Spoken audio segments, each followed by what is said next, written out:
선생님들 안녕하세요. 바닥입니다. 다음 주에 매매해볼 종목 한번 뽑아보도록 하겠습니다. 일단 보유했던 것 중에 좀 보면은 리가켄바이오는 이제 매도가를 얼마 남지 않고 한 1,000원 차이로 매도가 안 되는데요. 만약 이 상태에서 좀 분봉을 보면은 이 12만 7,500원을 목표가인데 만약 이 분봉에서 이 저점이 있죠. 예를 들어서 11만 6천원 여기 구간이 깨지면은 그냥 전량 매도하는 걸로 좀 하겠습니다. 왜냐면은 일단 한번 이 목표했던 금액까지 올라가 줬기 때문에 그 근사치까지 갔기 때문에 이 상태로 추세가 깨지면은 정리를 하겠다라고 이제 보시면 되고요. 그래도 이 밑에서 매수를 해가지고 그래도 좀 시간은 걸렸지만 그래도 매도가까지 잘 올라오는 그런 모습이었습니다. 그다음에 알테오젠입니다. 알테오젠 같은 경우는 리가켄바이오가 이렇게 그 빨리 올라간 거에 비해서 아직까지 횡보를 그러니까 옆으로 큰 변동성 없이 그냥 옆으로만 움직이는 그런 모습이 만들어지고 있는데요. 그래도 다행인 점은 이런 200일선 위에서 잘 안착을 하고 있는 그런 모습이라고 보여집니다. 그래서 이런 것들을 좀 봤을 때 아직 충분히 이제 매도가까지 이런 양봉이 만들어질 수 있으니까 좀 기다리면 될 것 같다라는 생각을 좀 하고요. 여기서 이제 봐야 될 거는 어제 이제 그 수요일 날 영상에서 찍었을 때 그 종목 중에서 매수할 만한 종목을 한번 보기로 했었는데 일단 이런 자리를 좀 기다리기로 했었는데 아직 매수가까지는 오진 않았고요. 그 HJ 중공업 같은 경우도 이 자리까지 오지는 않았습니다. 그다음에 현대 AMD 같은 경우는 오히려 빠르게 이렇게 상승이 나오면서 이 당시 이제 뽑았을 때가 이 화요일 날이었으니까 이 음봉 있죠.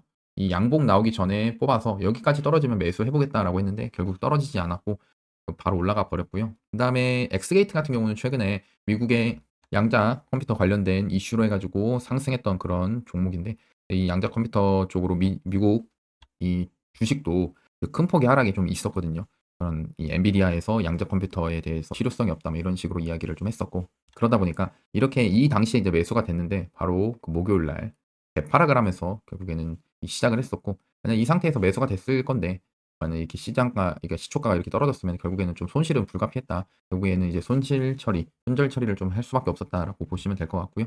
그래서 얘는 여기 손절에다가 좀 올려놓고 그다음 종목으로는 이제 신규로 신세계 INC를 좀 뽑았습니다. 신세계 INC 같은 경우는 이런 이슈가 있습니다. 그러니까 이제 정용진 회장이 트럼프 무도회를 간다. 뭐 이런 식으로 해가지고 취임식 참석한다라는 소식에 같은 이제 좀 인맥주 느낌으로서 좀 수혜를 받고 있다라고 보시면 될 것 같습니다. 그래서 일단 이 구간 여기까지 떨어지면은 14,960원까지 떨어지면 한번 매수를 한번 해볼 수 있을 것 같고요.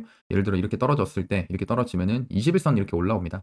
21선이 올라올 때 우리는 떨어지면 여기서 매수를 해서 21선 지지받고 올려주는 거를 한번 기대해 본다라고 보시면 될 것 같고요. 다른 종목들도 좀 보이는 건 있죠. 일단은 이번에는 신세계 INC만 좀 마지막으로 지수를 좀 보면은 코스닥입니다. 코스닥이 최근에는 이제 이런 식으로 양봉이 만들어지고 하는 그런 움직임은 있는데 하지만 이 금요일 나스닥 같은 경우 이런 저점 라인이 좀 깨졌습니다. 특히나 미국 고용 보고서가 이제 발표가 됐었고 실업률이 발표가 됐는데 그러니까 오히려 미국의 경제가 되게 좋다라는 소식으로 그러니까 시장에서 금리 인하가 나오지 않는다, 그러니까 금리 인하를 하지 않는다라는 그런 이 시장 반응으로 인해 나스닥이 금요일 날 그러니까 우리 시간으로는 밤 11시 반부터 해가지고 새벽까지 해서 금요일 날 좀 큰 폭의 하락이 좀 있었고요. 일단은 이 종가상 51선 밑에까지 떨어진 그런 모습이라서 이런 모습에서는 조금 경계를 해야 된다. 그러면 이제 그동안에는 뭐 사실 코스닥이나 이 코스피가 나스닥을 따라가고 그런 모습은 아니었지만 결국에는 저런 이슈를 좀 반영을 할 수 있다라고 보시면 되고요. 그래서 이렇게 좀 떨어지면은 그 조정이 올 수 있으니